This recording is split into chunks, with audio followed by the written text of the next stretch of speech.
up, YouTube, man? It's your boy NTC Denzel, man. Back with another video for y'all boys, man. I'm gonna react to Jacksonville, Foolio, and the Yungeen Ace, man. Hit that subscribe button, follow my Instagram, man. Gonna drop something else for y'all boy today. Keep going, man. Keep going. Find a 400K. Has consistently produced some of the best rappers of this generation. The reason that so many authentic street artists have come out of the Sunshine State is that beyond the sandy beaches and palm trees is a real world of poverty and violence that inspires their hard-hitting bars.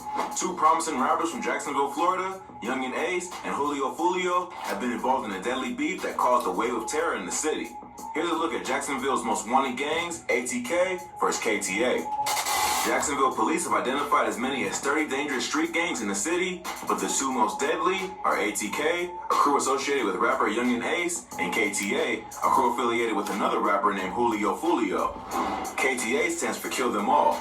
There's some disagreement as to what ATK stands for, with some claiming it means attack, aim to kill, or ace to kill, in reference to its most famous member.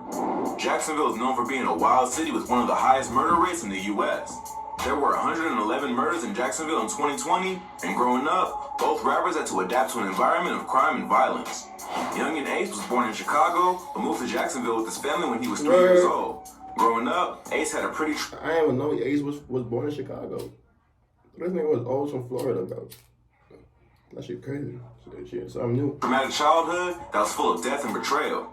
His father was locked up on a 15-year sentence when the rapper was young, and being one of 11 kids, his mother struggled to make ends meet.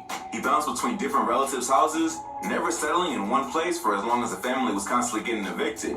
His uncle was the head of the family and the only positive male role model in the artist's life growing up. After he passed away when Ace was only 13, he started using music as a way to express himself while also getting stuck into the street life around him.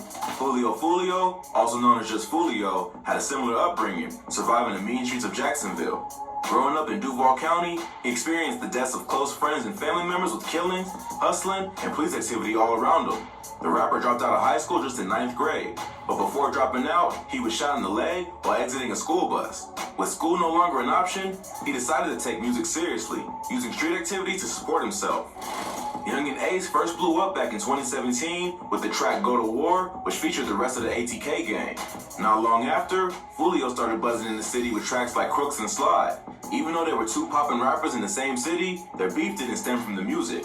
It all started after the killing of Julio's blood cousin, Zion Brown. Zion Brown got killed back in 2017 in what seemed to be a targeted shooting. Police later arrested a 19-year-old named DeAndre Thomas, who was charged with throwing a brick through the window of Zion's home before firing off several shots. Zion, along with two girls who also lived there... What was the point of the break if you had the gun? Yeah, bust shots, man. One who was 16 and the other who was only 9 were shot by Thomas. The two girls survived, but Zion was tragically killed. Thomas had ties to Yungeen Ace. The two had both been charged with a 2018 burglary where they allegedly robbed somebody who was selling weed. During the burglary, shots were fired, nearly hitting a couple and a 1-year-old child, but luckily, no one was injured. Ace spent a few months in jail for the robbery, while Brown still had a warrant out for his arrest when he was brought in for the Zion Brown murder. It's not clear what the motive behind the shooting was, or if Ace had anything to do with the hit, although the killing was clearly targeted. But whether he was involved or not, Foolio was out for blood, and not long after, Ace, along with 4 other people, were the victims of a retaliation shooting. On June 5th, 2018, Ace, along with 2 friends and his blood brother, were shot after celebrating a birthday at Wasabi, a sushi restaurant in Jacksonville. After they left the restaurant, another vehicle pulled up alongside them and started letting off bullets. In an interview with DJ Vlad, Ace says he tried to shield his brother from the bullets, but it wasn't enough. He was the only survivor of the shooting. His brother and his 2 friends were pronounced dead on the scene. Ace was shot a total of 8 times and brought to a local hospital to be treated for his injuries. To make matters Man, that boy got shot 8 times. That boy tough. That boy took 8 shots. Worse, a local gun store owner saw his picture on the news and remembered him and his boys coming into his store earlier that day. He called the Crime Stoppers hotline to report seeing him in the store, and Ace was arrested in the hospital for violating his probation. He had been sentenced to 31 months of probation for the robbery he committed with DeAndre Thomas and was not legally allowed to possess a weapon as a convicted felon. Even though Ace never actually purchased a gun from the store, video surveillance footage showed him holding a gun, which was enough to be considered a probation violation. So 3 days after the shooting, Ace turned himself in to Jacksonville police. Trayvon Buller, Ace's brother, had just turned 18 that day and was the rapper's closest sibling in age. It was a devastating loss to the artist, who wasn't even allowed to attend his funeral because a judge denied him a bond. After that, it was all-out war between the ATK and K. Damn, Judge, you couldn't let my man go to the funeral? Damn. I'd be cut though. KTA camps. Foolio took to social media to taunt Ace and his dead homies. After clearing up his legal problems, Ace jumped right back online to tell Foolio and his crew that they would pay for killing his partners and dissing them after they were already dead. So the beef was no longer just in the streets. It was now being documented on the internet for everyone to see. In an interview with Say Cheese TV, Foolio claimed being the most hated rapper in Florida and doubled down on his decision to diss Yungeen Ace and his dead friends and brother.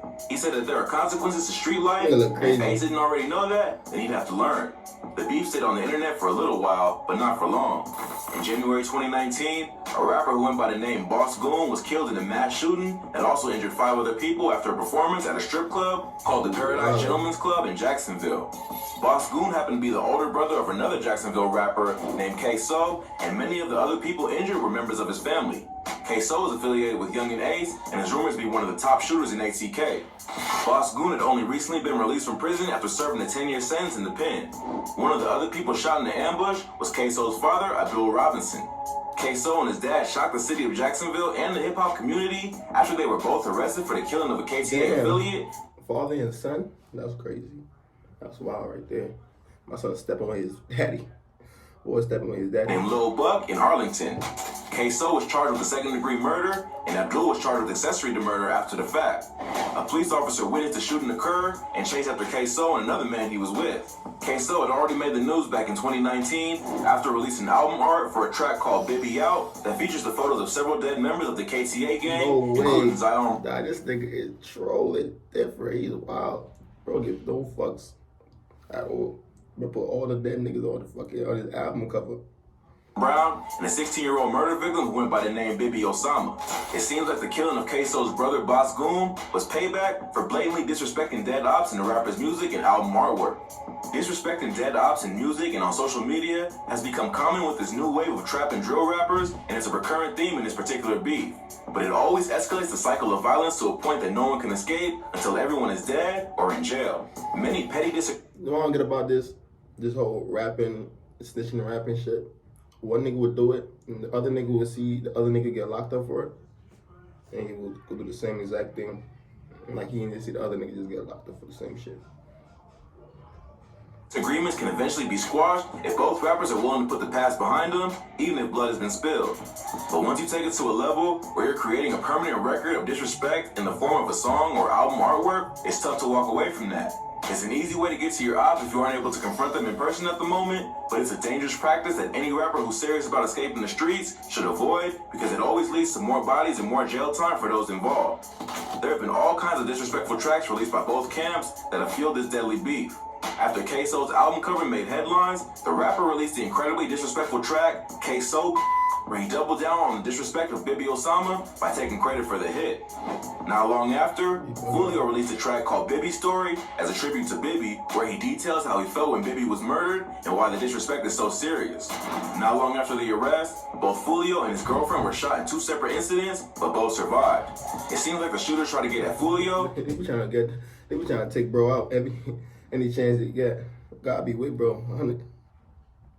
And when they couldn't take him out, they went after his girl. The streets of Jacksonville are so deadly that no one is safe. When the ops can't find who they're looking for, they'll go after the closest person to you, which includes friends, family members, and even innocent bystanders. The crazy thing is that the war seemed to help fuel both rappers' popularity with many of their tracks racking And up. also, bro, if you in the street life and shit, bro, make sure your family's straight, bro. I mean, you can't be out here in the streets and shit, doing all type of crime and shit, all type of dumb shit. And then you got your family out here that's civilians is walking the streets every day. You know you got beef going on. You gotta have some money on for me to get them a good spot where they could be safe as security, all that, because you know you ain't shit, bro. These niggas don't know that you need money to war, bro. You cannot go to war with no money, bro. Y'all niggas be backwards. and millions of views. But with so much blood already spilled, it seems impossible for either camp to leave the streets alone long enough to capitalize on the success.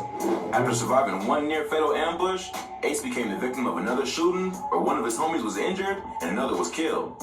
He and his crew were ambushed outside of Hampton Inn in Waycross, Georgia. In March 2019, police were called to the hotel with reports that gunshots had gone off. They found 30-year-old Jeremy Brookins dead by the pool and 29-year-old Dwayne Scott inside a hotel room with a gunshot wound. Ace was also with the group, but was not injured, surviving a second near-fatal ambush within the span of a year. Not long after, 2 members of the KTA squad, Spaz and Rod K, were killed in retaliation, adding 2 more names to the endless cycle of violence. Not long after that, the police saw what was going on and decided to keep Ksoo locked up while he awaited his murder trial for the killing of Lil Buck. Foolio claimed this as a victory and started mocking Ksoo on social media, claiming that the rapper used to rock with him and his homies before jumping ship to click up with Ace. What came next were some of the most disrespectful hip-hop tracks ever recorded in hip-hop history. On March 28, 2021, Yungeen Ace, along with ATK members Spin the Bands, Wappa with the Chopper, and Fast Money Goon, released a track called Who I Smoke. The song is a remix of the song 1,000 Miles by Vanessa Carlton and came along with a video of the 4 Jacksonville goons messing around on a golf course. The track is hard-hitting and catchy. These niggas made that innocent-ass song the most fucked up song ever.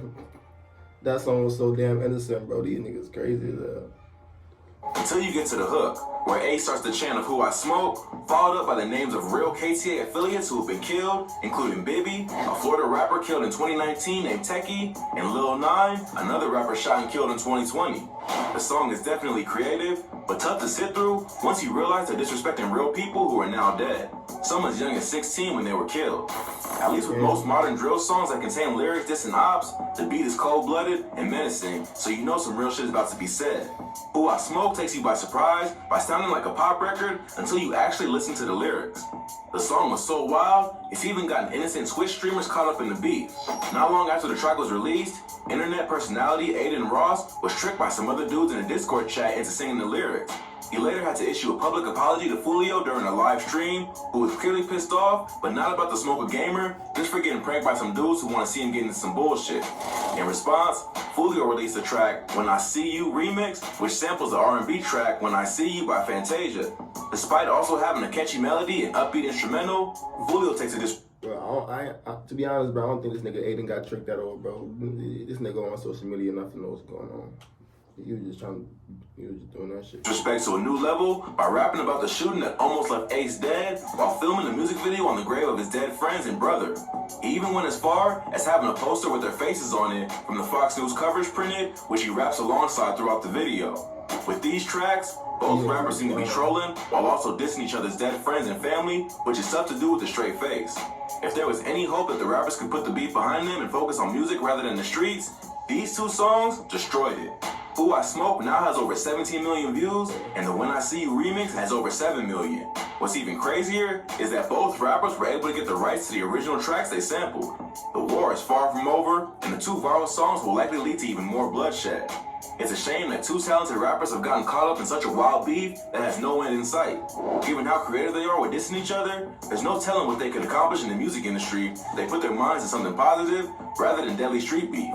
But with so much blood already spilled and diss tracks already released, it's unlikely either side will let up anytime soon. Duh. That's that video, man. Hit that subscribe button, man. Follow my Instagram. I'm finna drop something else for y'all boys. Like I said, we out here.